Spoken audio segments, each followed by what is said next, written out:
Fellow realtors, when I was considering today how I would introduce this video, my first thought was the worn out cliche that I wish that I was there with you. But then I was reminded that by the time you see this video, I will be somewhere in the Florida Keys in a convertible with the top down. So that statement would not be true. So I'll just move on to my real reason for wanting to do this video presentation today.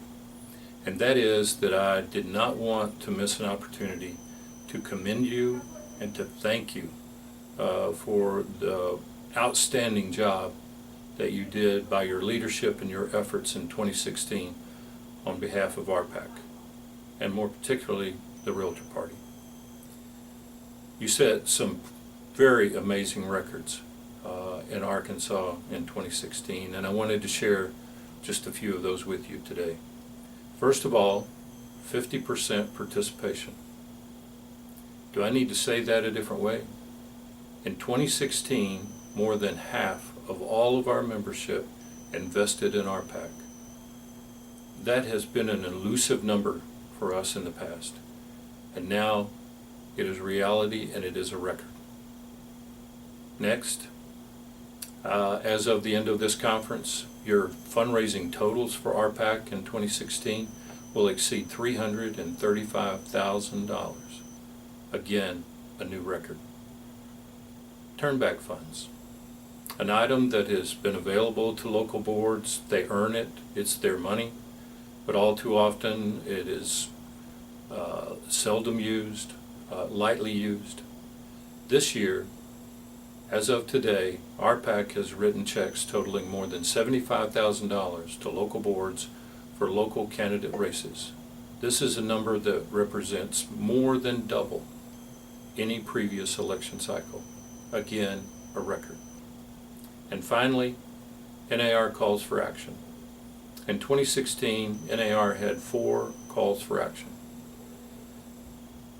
ARA membership in 2016, their response rate was 4th highest in the nation.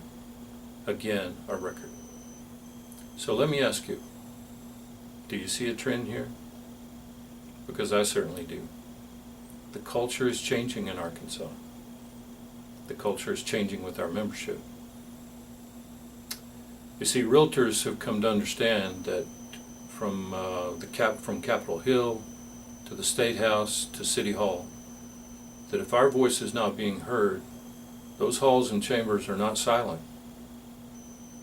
Those halls and chambers are occupied with other voices.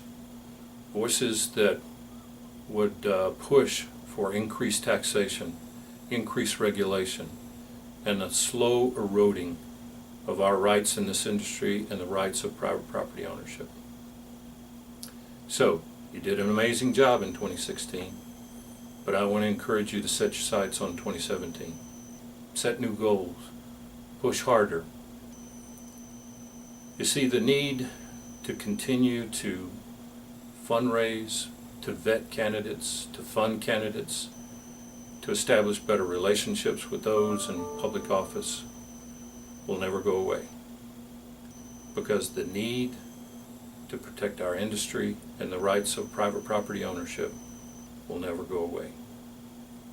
I hope you enjoy the balance of your conference, and I hope to see all of you in November in Orlando. Thank you.